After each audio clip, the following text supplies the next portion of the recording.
Hi, and welcome back to the Coffee Chat Etc. podcast. I'm your host, Tracy Cox, and this is a space for real women with real lives and real stories. Together, we explore their life's challenges, celebrate triumphs, and remind each other that even in difficult times, hope and healing are possible. Please be aware that some episodes may include discussions around mental health, trauma, grief, and other sensitive topics. These conversations are shared to inspire and support, but listener discretion is advised and professional support should always be sought where needed. So today I'm delighted to welcome Dr. Lauren Pearah to Coffee Chat Etc., joining us all the way from Sarasota, Florida. Dr. Lauren is a doctor of natural medicine, an entrepreneur, author, and passionate advocate for mental health and healing. Lauren's story is one of incredible resilience, from overcoming trauma, addiction, and loss to transforming her pain into a life dedicated to helping others. She brings a powerful message of hope, courage, and healing. In this episode, Lauren opens up with honesty and vulnerability, sharing the experiences that shaped her and the lessons she's learned along the way. It's a conversation filled with inspiration, compassion, and a reminder that no matter how difficult the journey, healing is always possible. So, grab yourself a coffee, get comfy, and let's start.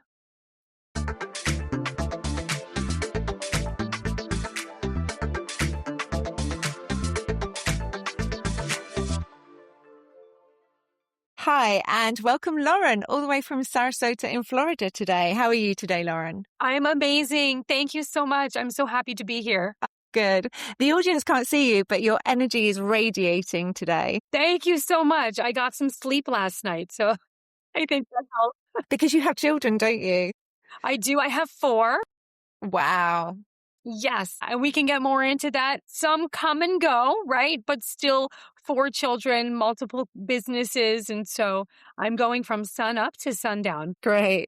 Good. And I think you're going to tell us your story today from when you started this as well, because you haven't had it easy. There has been instances and challenges that you've had to overcome. Is there a particular kind of time that you want to go back to for the audience to hear your story? I think it would be really interesting to literally start from the beginning. I am adopted. And so I think a lot of how I was formed, my thought patterns, my ideals stem from that. And so if that's okay with you, we can go all the way back. Absolutely. And you probably heard that, because obviously we've been discussing and chatting. And when I speak to women, I just assume that you've had a normal upbringing, but you were adopted. So do you know anything about your adoption? I do. Fantastic. And my parents that adopted me were always open and honest with me from a very young age. They wanted me to know. And so I'm so grateful for that. But when I did turn 18, they gave me the information. And that's when I found out that my birth mother was just a young 15-year-old girl. And so I also found out, she had mental health issues and some addiction issues. And so genetically, that's played a part in my story. But, going way back, formulating that in my mind when I was younger, being born by a 15-year-old girl. I mean, to put it into context, I have a 16-year-old daughter and a 14-year-old daughter now. Yeah. And my sons are 11 and 7. So when I think about what this girl went through and how now I realize how brave she was to make that choice, to give me that life, and how hard it must have been for her. And the story goes, she gave birth to me in the Reading Hospital in Pennsylvania. Right. And it so happened that my father is a doctor. Okay. And also his father was a doctor as well. But my father worked in the hospital where I was born. And they knew that my mom, who adopted me, she had a heart condition and she had a uterine condition. And this is why she was not able to have her own children. Sure. And they knew that they were looking. And so when I was born, and she left me there, right? Wow. So I was just born, and then the nurses took over and the nurses took care of me. So I was separated from that life force and source. Yeah. but they called my dad. He was upstairs operating, whatever the story was, and said, "Hey, Dr. Pearah, we know that you and Jody were looking into adoption, and they were actually looking to adopt a boy." And Right. he said, "However, somebody just left this little girl here. Wow. Do you have any interest?" And he called my mom, and she was like, "Yes." So, that's kind of how it came to be. And just a fun fact, the girl who was my birth mother, her name was Jody. And Wow. my mom who adopted me, her name was also Jody. Yeah. And my father is David. And I also have found out that I have a birth brother, and his name was David. So I've got Jody, David, David. That's incredible. Wow. Synchronicities. My goodness. That sounds like an amazing story. Yes. So I think, growing into, you know, letting that land as a child, it was difficult for me. I'm going to be transparent. I am blonde hair, green eyes, and my father is actually from Persia. He Okay. was so dark, black hair, brown eyes. My mom had dark hair, and then my nanny, who needed to take care of me, they brought in. She's from India, and so Wow. I was raised in this very diverse house, but I always felt I looked different. I Yeah. didn't fit in, and you hear this among other adopted people, like there was just always something missing, kind of. Yeah. But it wasn't on the end of my family. I have to say, if ever there was the most perfect and loving family to bring me in, I got it. My mom, dad, and Z, my auntie who took care of me, her name was Zara, but we called her Z, Yeah. loved me unconditionally. So any Wow. of the struggles that I had in my life wasn't from lack of love on their part, wasn't from, I had the best education. I was put into the private schools. I had a lovely life, lovely, lovely life. Yeah. But this is where we start to talk about mental health and genetics and Mm-hmm. where that piece came in from my birth mother and my birth father. And Yeah. there was just no escaping that. Yeah. Yep. And it's generational trauma, I believe, that's passed down from the birth mother and whatever happened when she was carrying you as well, because that obviously can impact you. And yeah, the DNA that runs through you carries that kind of pattern of behavior, doesn't it? Yes, it does. Absolutely. Yeah. So how did that present itself to you, Lauren? I ended up, I was a seeker of attention because what happened was I was feeling like I didn't fit in, right? Feeling not enough. I felt, and it's different now, but how it started earlier, I, I felt given away. And even though Okay. now I know that it was out of love and that she literally gave me life when I Yeah. was younger, in my mind, the story was I wasn't good enough Yeah. and she left me. Yeah. Right. And so it was very different verbiage in my mind in my childhood. And how that played out was I need more attention. I need more love. I need more, right? And the Yeah. seeking of the external things Sure. fill that void that was just going to be impossible to fill. And now I know we fill it with God and we fill it with love and we fill it with spirit, right? So I know these things now, but growing up, it was hard and my parents didn't know how to help. And they tried, Yeah. but there was just no way for anyone, not a person, not a thing, not a substance. And the only solution was for me to find that spiritual path. Of course. Yeah. Do you think, Lauren, because I know you're a doctor now, which is amazing. So when I went back to university and did my degree in psychology, there was obviously Bowlby's attachment disorders. Do Mm. you think because your mum left you at such a young age, you had that anxious attachment, that fear of abandonment, which then led you to wanting to seek the attention and craving that reassurance constantly? Constantly. Yeah. Absolutely. And even in full transparency, I mean, and this is, this side of Dr. Lauren people don't usually get to see, but I have been married and divorced 3 times, Wow. Okay. 3 times. And Yeah. so it has played this pattern through my life, and it has been a very challenging lesson for me to learn, and I'm in a Yeah. wonderful place now, and I'm friends with them all, and we co-parent our children, and it's actually quite healthy, the dynamic that we have been able to play out. Yeah. So I'm grateful for that, and I think it's because of my background and understanding those patterns and behavior. So it's actually pretty interesting. But yes, and especially, when you talk about that fear of abandonment Yeah. has run so deep, so deep. Yes. Yep. I will say this too. It's so funny how the universe teaches us things. All of my moms, right? Jody Z, which I actually have tattooed all down my arm. I have all of my moms, all of my children, all of the babies that I have lost. I have had 10 miscarriages and lost 11 children, Gosh. 11 babies. Wow. Yeah, that Sorry to hear that. yeah, so that was a lot to talk That's about the hard. lessons in abandonment. All of these coming to me and then losing. Yeah.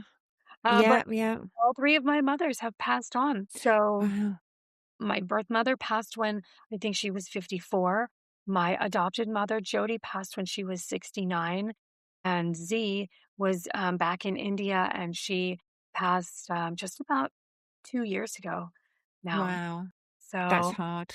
it's been a lot, and it's been a lot raising my children. My girls knew them, or my mother, but my boys never got to meet their grandmother, and it's one of those It's things, right? hard. Women, when you're Yeah. raising your children and you have, like, baby questions and all this kind of stuff, and you don't have your mom to call on, Sure. right? Yeah, Yeah.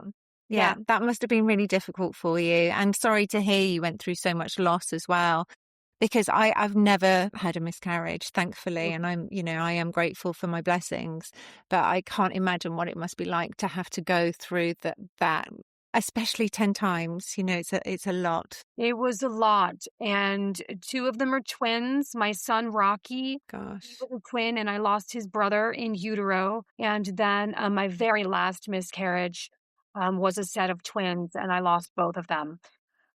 I think what happened was being adopted. You ever hear people say, "What do you want to be when you grow up?" Right? When you're in kindergarten or when you're in first grade and they say, "I want to be a firefighter and I want to be a lawyer." My answer always was, "I want to be a mom."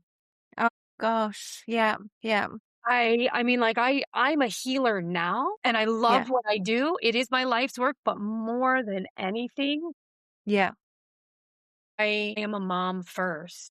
Yes. So with my last marriage, Mark, he is my soulmate.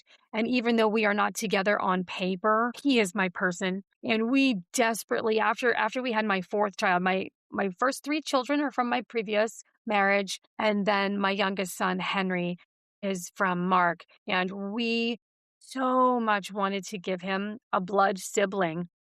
Right. But genetics come into play, and I had Henry when I was 42. Oh I mean, I was gosh. old. Yeah. So, getting pregnant at that age, it was hard, and I had a very difficult time, and I'm actually talking about this tonight on a mental health presentation that I'm doing, but I was struck with the worst postpartum depression. Oh gosh. I was Okay. suicidal, and with Yeah. the other 3 children, I did not experience that, but with Henry, I did. And so going through that and then still feeling that urge and that pull to have another child and having 6 more failed Wow. pregnancies Yeah. and going through, I mean, I have been through a lot, and all at the same time raising the 4 children, going Mhm. through all of the depression and the losses, and of course working and studying Wow. and getting my doctorate and building my businesses and being an entrepreneur all at the same time. Wow. And I'm just going to stop there because how on earth did you get through that? Did you break down? Did you hit rock bottom to come back up? What happened? What were the consequences to all of that happening? I will tell you, I checked out. I literally, I didn't even know that I had the postpartum depression. Right. I had people checking on me. They're like, "Where are you? What's going on?" And I would sit with my newborn baby, and he was so beautiful and he was so perfect. And I'm breastfeeding him on one side, and I'm building my business website with my other hand on the other side, literally feeding, nursing, and yet not connected to it. Yeah. Yeah. Not connected to the child, not connected to the work. I was just going through the motions. And I had the rocker, right? All the moms, the new moms, we have the rocking chair or the glider Yeah. or whatever. And, sitting in this, and it was a friend of mine, and she reached out to me, and I've known her for 22 years. And she was like, "Girl, I'm worried." And I was like, "Yeah, I think I need some help." And at this Wow. point, I was so down the rabbit hole in being disconnected and disconnected. I was just going through the motions with my husband and going through the motions with my children and, make the turkey sandwich and get their uniforms on them and let's get them to car line and go to school and come home and do your homework Yeah. and go to karate and go to dance. But I was not present Yeah. mentally. And a friend of mine, this friend, Lisa, Jamaican Lisa, my other soulmate, um, and she said to me, "Have you been using your frequencies?" Ooh. And, because I specialize in frequencies in bioelectric medicine, and I Yeah. had built a frequency patch company. And I had a patch specifically for mental health. We call it the happy patch, literally Wow. the happy patch. And it's Yeah. for people with depression, anxiety, panic attacks, and PTSD. This is Yeah. literally what my company was, Tracy. I was so far in the depression, I didn't even remember that I had it or to use it. My goodness. Bananas, bananas. So I was just lost. And I remember being in my car one night. All of the kids were asleep, and I was fighting with my husband. And looking back on it, I feel terrible. And we were just screaming and yelling. And I was so sad and I was so lost. And I was just like, I can't live like this anymore. I think I'm just gonna end it. And I Gosh. was suicidal. And you take care of the kids. I can't do it anymore. And I went inside and I got out my frequencies, because I had that voice come in and it was God, right? And I have an amazing relationship with God. And I didn't always, but Yeah. for the last 23 years, I do. And the voice was, "Stop that nonsense. You're here for bigger things. Get your shit together, young lady. Go inside, put on a happy patch, go to bed, and tomorrow is going to be different. Your children need you. You are not allowed to check out." And this is how God Yeah. talks to me because I need it firm. I need the firm hand. I don't do the soft, lovey-dovey, it's going to be okay, let me give you a hug crap. I need Yeah. the Yeah. I need the boot up my butt. I'm sorry. Absolutely. I Yeah. just do. And I got the message and it was loud, Tracy, and it was clear and it was, "Your work is not done here." Yeah. Wow. I did, and I went inside. I got out of my truck and I went inside and I put two of my frequency patches on either side of my neck. And I did this meditation that I do. And I drifted off to sleep. And the next morning, it wasn't like, "Oh, I'm magically better," and like Yeah. everything is gone. It wasn't. Yeah. It was subtle and it was a shift. And Yeah. it was enough that I could feel, okay, I'm going to do this. Yeah. Today is going to be different. Let's go.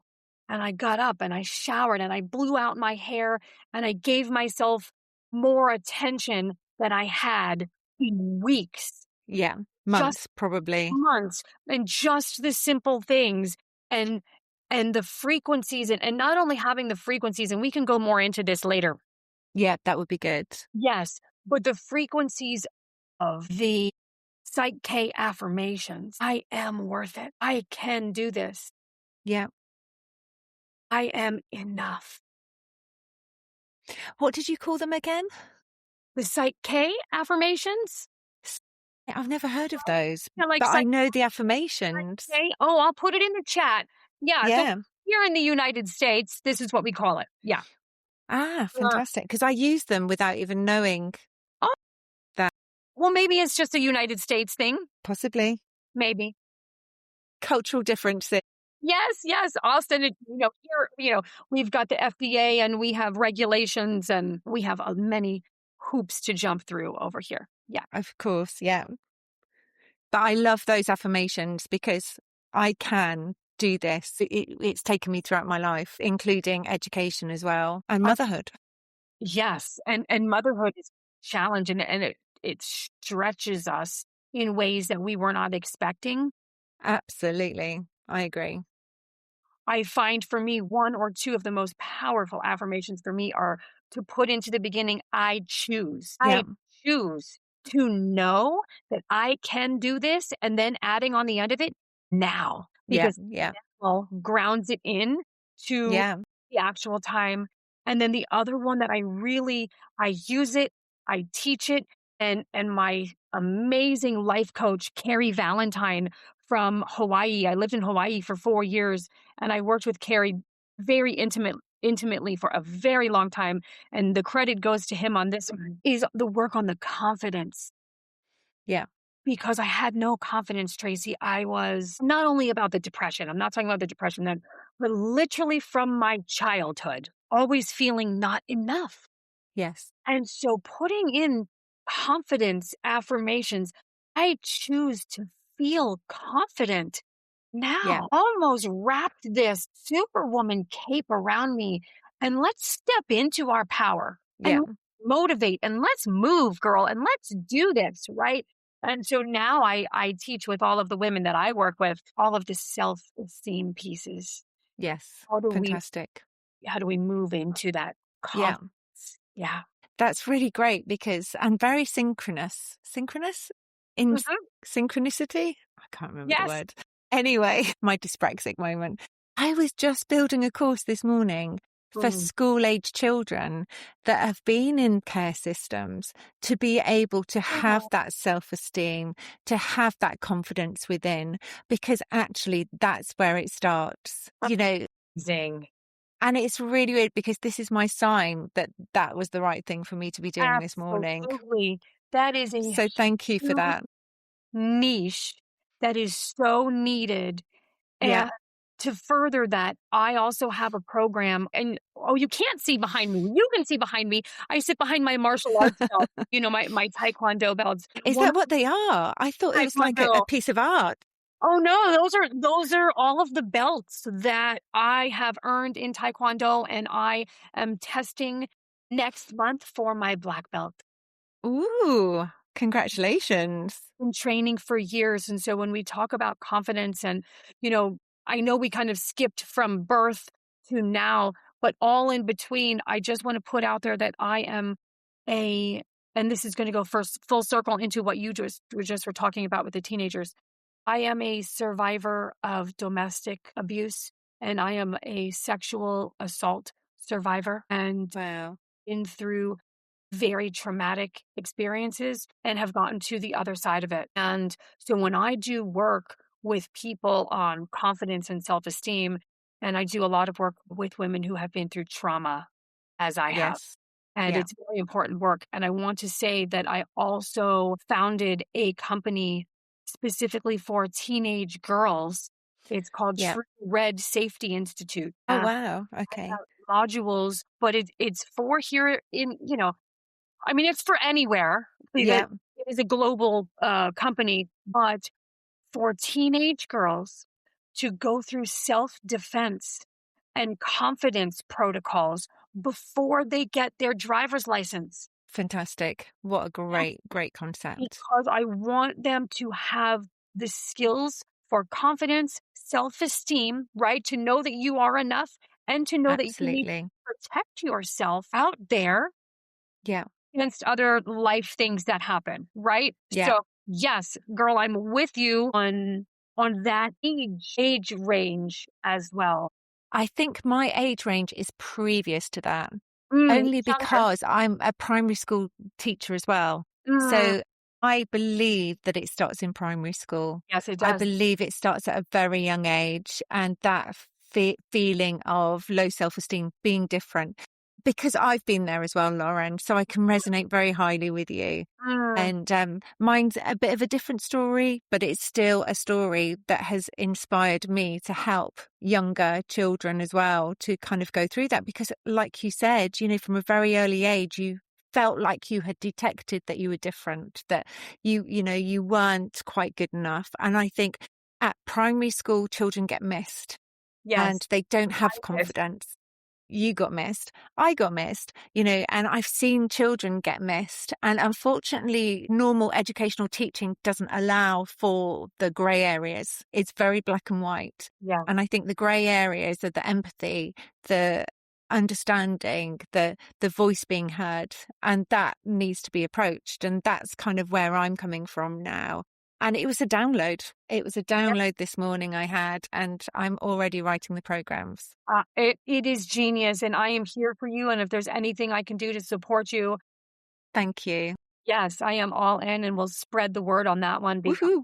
Yeah, the younger ages, if we can implement those psyche affirmations and make it normal, yeah, normalize the mental health at such a young age.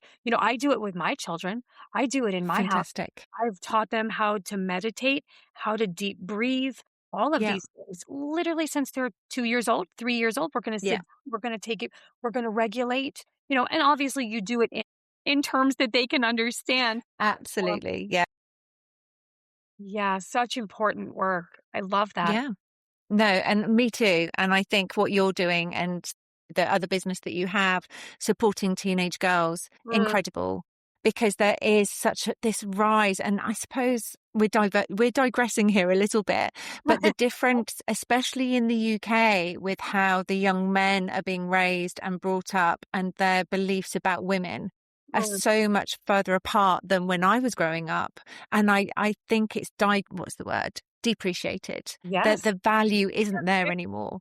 Yeah. And I think girls need to have extra strength now in order to overcome. And that's really sad to say, isn't it? It is very sad. And this is why I also, as much as I educate my daughters about Yeah, be firm, to be strong, all of those things, also to educate my sons. yeah, Don't be a jerk. yeah, You open the doors for those girls. You are polite. You are kind. We are not pulling ponytails. We are not being rude. yeah, You stand up for the girls, not only for your sisters, but any of the girls in your classrooms. So yeah, all four of my children also have done years of martial arts as yeah, well. And, so I am trying to instill while they are still young and values and integrity. And boys, you take care of those girls. And yeah, I hate to say this, but I am going to say it. I don't care. I'm going to say it.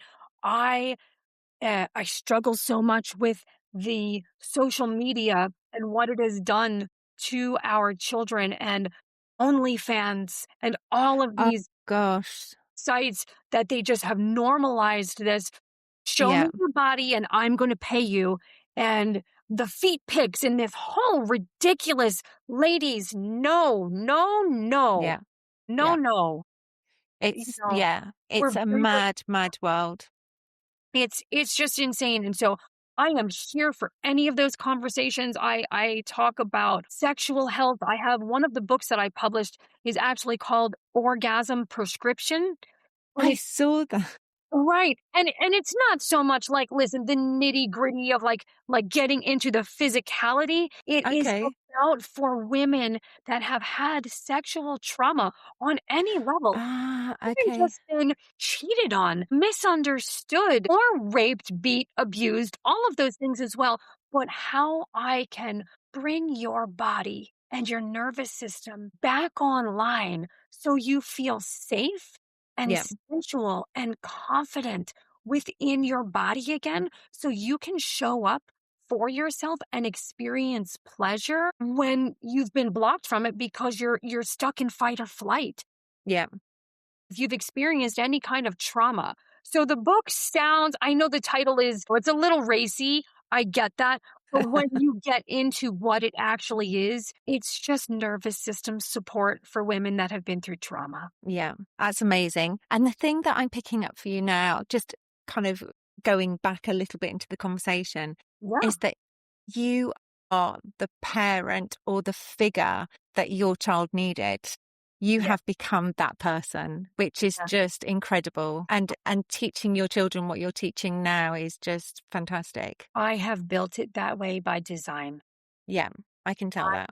I have intentionally decided I am going to be who I never had.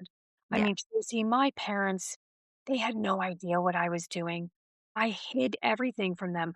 When I started smoking and doing drugs and drinking and, being sexually active, they had no idea. I okay, was an amazing actress. right. I was. And by the time I had crossed those invisible lines and I was doing way too much of way too many things that were not healthy for me, then I started exhibiting the signs and symptoms. Then they were like, my God, what's going on with you? Honey, you need help. Let's get you help. Yeah, And, and then I started going down a different path. But when I stopped poisoning myself, I intentionally said, I am going to heal my body. I am going to heal my womb. I will not be a mother until I am clear, mind, body, and spirit yeah, because of things that happened to me when I was younger. And I set out to heal on a cellular level because yeah, I know about genetics. I know about passing down things yeah. to my unborn children in utero. And I did not want to do that. No. And is that what caused you to go on this spiritual journey, energetic healing, to raise your vibrational energy? Because I know that for some of the audience, that's going to be a bit woo woo. I know what it means because I've been studying it for years also, because my path led me onto that. So is that what triggered you then to look at energy and healing within as well as out with? Yes, yes, it is. A couple of things that triggered me. One was the poisoning of myself and my system and Yeah, searching for external things to fix what was going on. And honestly, it was just so overwhelming. And I had OCD going on. I had trauma going on. And I started numbing it. I couldn't yeah, handle it. I didn't want to deal with it. And so I was overindulging and I was over medicating. yeah, Truly, all I was trying to do was self-soothe and yeah. medicate, but I didn't know that, and I didn't know that it was poisoning me. I also have MTHFR, which I I'm found not sure what that is. it's a genetic mutation on one of them. Okay. So my body does not process sugar or alcohol the same Ah, way okay. everybody else does. Yeah, When I would drink alcohol, and I was a hard alcohol drinker, vodka mostly, yeah. just straight vodka, on the rocks.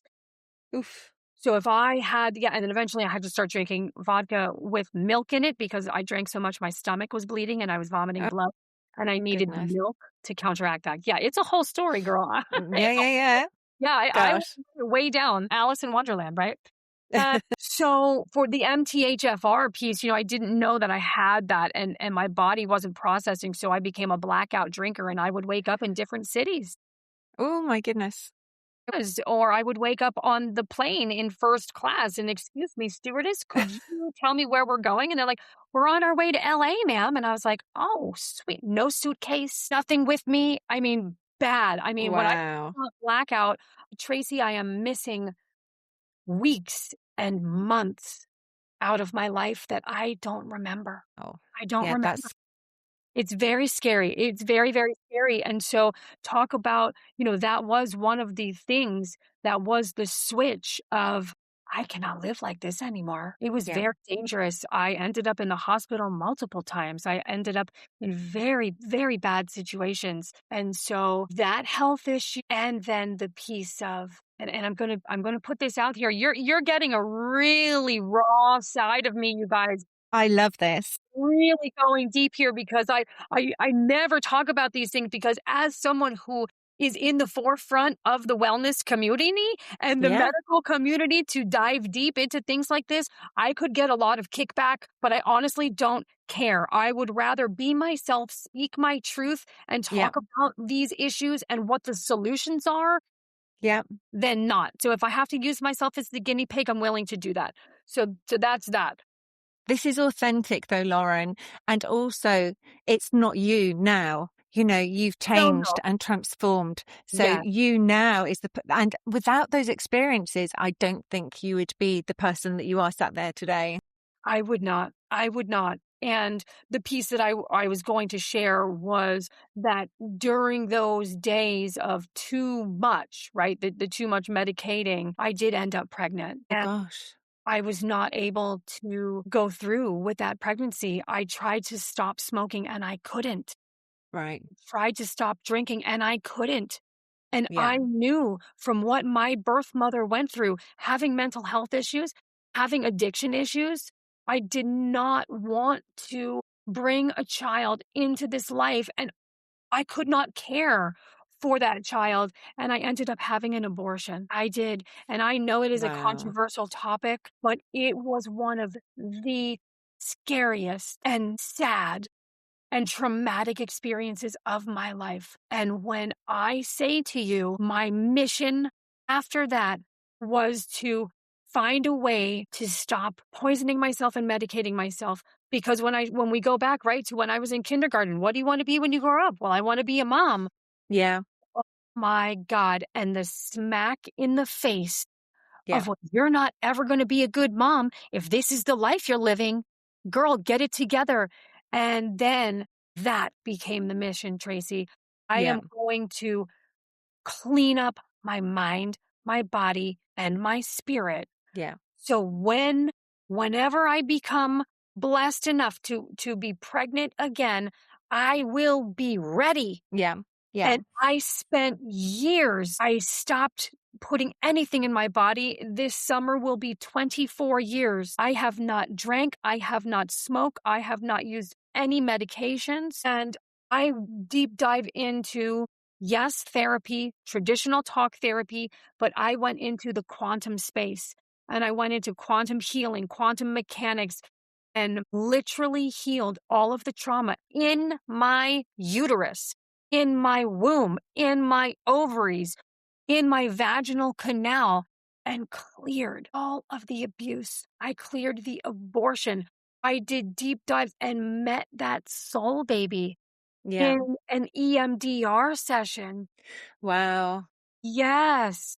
Yeah. So deep work so that when my children in this chapter of my life came to me, Yeah. I was ready. Yeah. And now I have 4 beautiful children, and they are all healthy and intelligent. I mean, it's not perfect. I mean, they're teenagers. So we got hormones, we got I attitude. was gonna say, yeah, yeah, yeah. Yeah, Yeah. yeah. Listen, like, but it generally speaking, it was perfect. Yeah, that sounds quite the journey. And I've experienced EMDR myself, and I Mm, know how powerful it can be to heal the body and the mind and the spirit as well. So, but it is a tough journey. It's a real tough journey to go on. And yeah, so well done, you. Thank you. Yes, I say this to my people too. Healing is not for the weak. It's not, definitely not. There are tears, there is screaming, there is crying. I mean, I have searched my soul and been on the floor, and my therapist and I'm gonna send this to some of my lifelong therapists and life coach are now my best friends. Wow. And we are connected. We talk every week. And Yeah. so they have been there to attest to my journey of how it was for me and my rock bottom. And Tracy, listen, there's times I slept in my car. I've slept in hotels. Yeah. I've been in bad, bad situations. And to where I am now and healing myself and dedicating my life to turning it around and Yeah. getting my credentials to be a certified addiction specialist and working in the hospitals. That's where it started for me, working with addicts, alcoholics, clients, homeless people, donating my time. I would just volunteer things for years. I wouldn't even get paid. And I would go, Tracy, into the hospitals and I would go where the babies were abandoned. And I Gosh. would just hold the crack babies, the alcohol babies, the Yeah. HIV, and their parents had left them there. And I would do this in Miami. I lived in Miami for 15 years. And I would just go in every week and sit in a rocking chair and do what the women, the nurses, and the doctors did for me when I Yeah. was abandoned, right? And so I did Wow. that full circle. Oh God, I'm going to cry again. That's so powerful. Telling me, yes, be able to be that woman and then go into being a quantum doctor and a body talk practitioner and then go on and get my credentials to be a doctor of natural medicine and find all of the solutions that I never had. Yeah. Yeah. That's my life's work. That's powerful. That's really, really powerful. And thank you so much for sharing all of that, honestly. And I'd love to invite you back on the show in a couple of months when we're doing about healing and how we can transform our lives and transform our bodies as well, Lauren, Yes, because I know there's so much more to you than what we've spoken about already, but actually what you have spoken about is incredible. To go from a place of being in pain and then to turn it around where you're able to help others is really an incredible gift. thank you. I try really hard. I try to show up and be a voice for people that don't have a voice. I try to let people know that I have hope if you don't have hope. I have enough hope for both of us. Yeah, Having those windows of opportunity to just crack the door just enough for the people to get to me, that need the tools that I have that yeah, they didn't know existed. absolutely. Yeah. And some of the tools that you've spoken to today, we haven't really gone into them, but it would be really interesting in a future episode to really deep dive on those and explore those. And personally for myself as well, because I entered energy and vibrational energy when I was younger as well. And I think a lot of women out there are energy healers and don't know and don't realize the capacity that they have to help others to heal as well. Yes. And this is one of the takeaways from COVID that I love so much, that it made Zoom such a big thing Oh, because really? all of our businesses, my brick and mortar, I had to shut down. People didn't want to come and see you in person, because No, exactly. and you have to wear a mask and don't touch me and don't breathe on me. So I Yeah. had to shut my doors. And now we have the opportunity to be on Zoom anywhere in the world. And my business in particular, I get this voice and this visibility to bring frequency technology and frequency and energy healing to every corner of the earth. Which is amazing, unbelievable. But it's so, so good. And what I'll do as well, Dr. Lauren, is put the links onto the end of the podcast. So people who are interested in exploring energy frequency Oh, healing can come and take a look at what you have, and we'll get the word out there as well. thank you. I would love that. That's amazing. Thanks for You're doing very welcome. it. Awesome. And thanks for coming today on the show, because it's been such an amazing story and what you're doing now again. And I always say this is, you're turning your pain into others' gain. And I think that's what Coffee Chat, etc. is all about. It's about connecting and helping others through our inspirational stories. So thank you so much for today. Well, thank you so much for asking me. And I just want to put that back onto you, Tracy, for being brave enough to start a space for people to have a voice, because it's Yeah. really important work. So I love what you're doing and I validate it, and anything I can do to help you and support your mission, I'm here for it. Thank you so much for that. Thank you. And take care, Lauren. All right. Thank you, dear. Thanks, you guys. Thank you. Bye. Thank you for being here and for choosing to be part of this journey today. I believe that together we can create a community where women uplift, support, and empower one another. If this resonates with you, don't forget to subscribe to my podcast so you don't miss an episode. And if you'd like to connect more deeply, visit my new website, Coffee Chat, etc. If you feel that you have something you would like to contribute to future episodes, then let me know. You can join our Facebook group, Inspiration, Coffee Chat, etc. And please remember that I aim to create a safe and supportive environment for our listeners. But it is important to reiterate, some of these episodes may cover sensitive topics, including discussions around adversity, trauma, mental health, violence, and sexual references. These subjects may evoke strong emotions or trigger responses, and I urge you to seek support or professional help if you're affected by any of them. I want you to leave feeling inspired, motivated, and empowered. For now, it's a see you later, and have a great day wherever you are in the world.